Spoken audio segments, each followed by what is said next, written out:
Welcome back to the channel. Today we've got a caller on James O'Brien's LBC show, ripping apart Nigel Farage's latest nonsense. Yes, Nigel actually compared the UK to North Korea. I mean, seriously, if this country was North Korea, the only thing Farage would be doing is making Kim Jong-un's tea. Let's dive in. Vanessa, what would you like to say? Hiya, James. Hello, Vanessa. I'm wondering, have you heard of the tactic of accusations in a mirror? I think this is Goebbels, isn't it? Saying accuse your enemy of doing what it is that you want to do. Exactly. And that's what I'm seeing here. So basically, the idea is to set up an us and them. So the enemy is the woke crowd, the lefties, the government, the migrants, and that's why your life is so bad.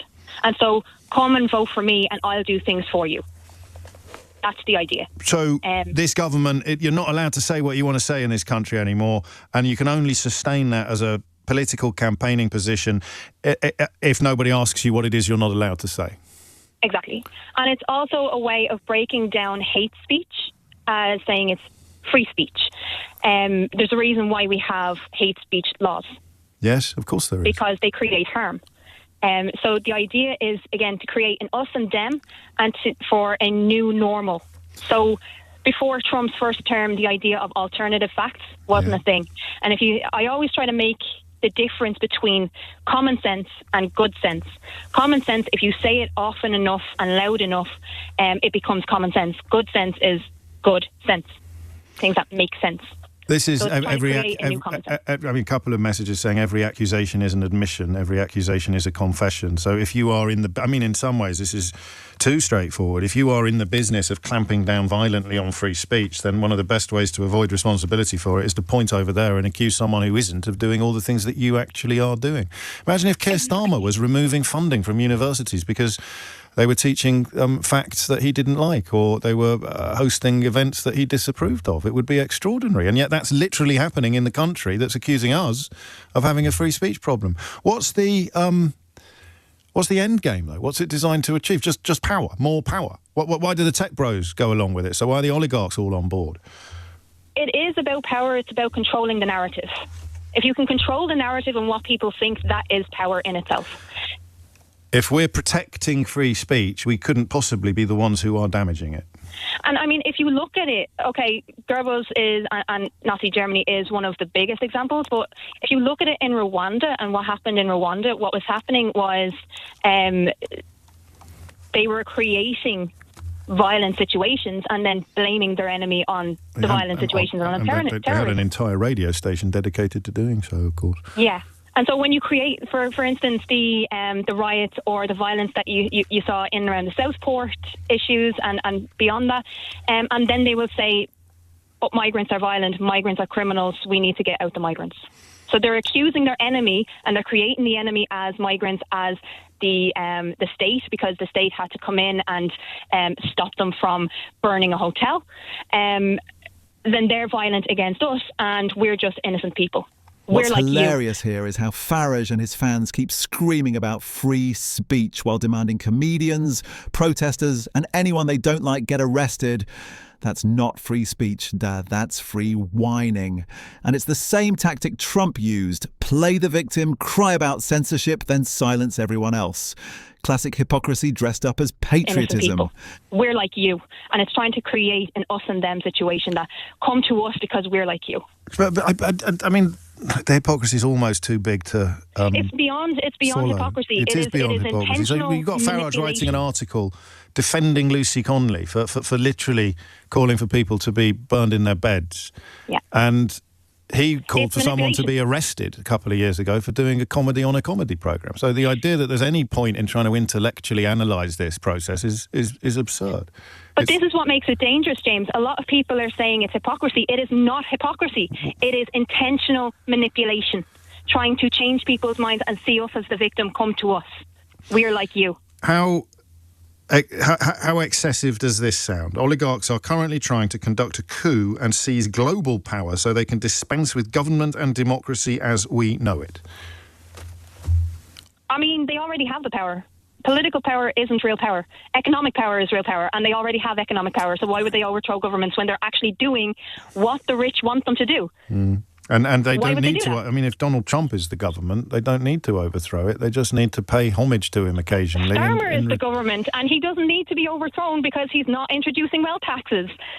So it goes both ways, whether it's Social Democrat or whether it's... This is where Starmer fascinates me. He's gone far enough to scare the bejesus out of all of these characters, but gone nowhere near far enough to please the people that voted for him yet. Exactly. Because the people who voted for him expected more, something in their real lives immediately to change, and it didn't. That's the problem. There's no patience for actual deliverance. So the big alarm bell was probably Musk buying Twitter, which was essentially kind of evidence-based and therefore a little bit liberal. And if you were vilely racist on there, or you were deliberately and obviously insightful and lying, you'd eventually possibly get your tweets deleted or get your account closed down. Well, again, I think Musk created a new normal.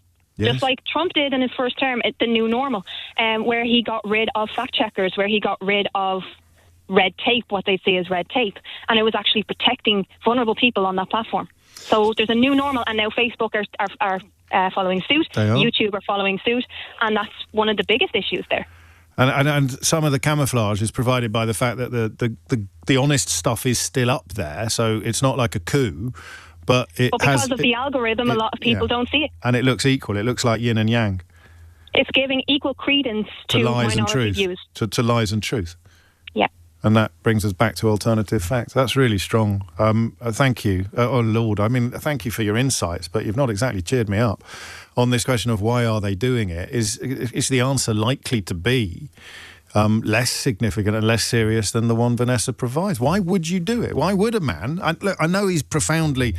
well, use whatever word you want. But why would a man who last week wanted a comedian arrested for doing comedy suddenly be pretending that arresting people for inciting violence is a problem in this country? Why? What, I mean, unless it is just a simple quid pro quo. In which case, what's the quo? What do the tech bros get out of this? Answer... absolute absence of regulation. Nigel Farage comparing Britain to North Korea has to be one of the most ridiculous political stunts of the year. And yet, people fall for it because it taps into that classic propaganda trick. Accuse others of doing exactly what you're guilty of. Vanessa, the LBC caller here, nailed it when she said it's the old accusation in a mirror tactic. This is straight out of the authoritarian playbook. Pretend you're defending freedom while pushing policies that crush it. Shout about censorship while trying to silence critics. Claim to be the victim while playing the bully. And Farage is hardly original. He's copying what Trump did in America, crying about witch hunts and cancel culture while cheering on bans, arrests and censorship whenever it suited him. And let's be honest, Trump isn't some master strategist. He's just an orange loudmouth who stumbled into power and was lucky enough to be worshipped by billionaires like Elon Musk. Musk bought Twitter, stripped out fact-checking, gutted protections, and then called it free speech. That's not free speech, that's a billionaire throwing a tantrum and turning a global platform into his personal playground. Meanwhile, people spouting hate, racism, and outright lies got a megaphone, while truth and accountability got silenced. The brilliance of callers like Vanessa is they expose how these narratives are carefully manipulated. Farage isn't really worried about freedom. He's worried about losing attention. His North Korea line isn't analysis, it's theatre, designed to whip up outrage and keep his followers feeling like they're victims of some grand conspiracy. It's the same move Farage has pulled for years. Migrants are to blame, the EU is to blame, the woke are to blame, always someone else.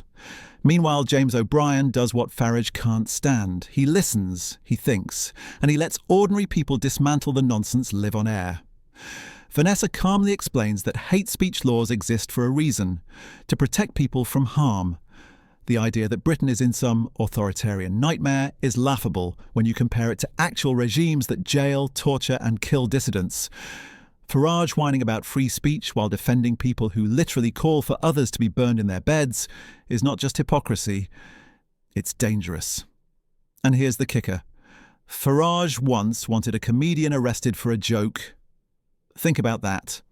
The same man now pretending to defend freedom was happy to weaponize the law against someone making a gag.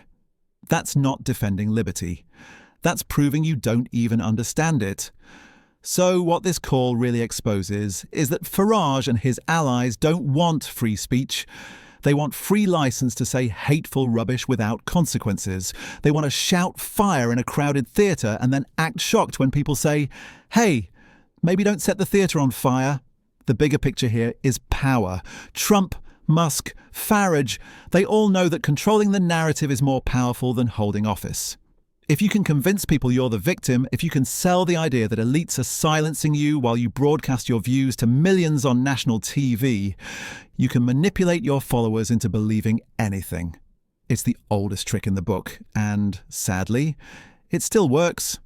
So here's the real question. Do you buy Farage's North Korea nonsense, or do you think Vanessa is right, that this is just another cynical propaganda tactic to trick people into backing dangerous rhetoric?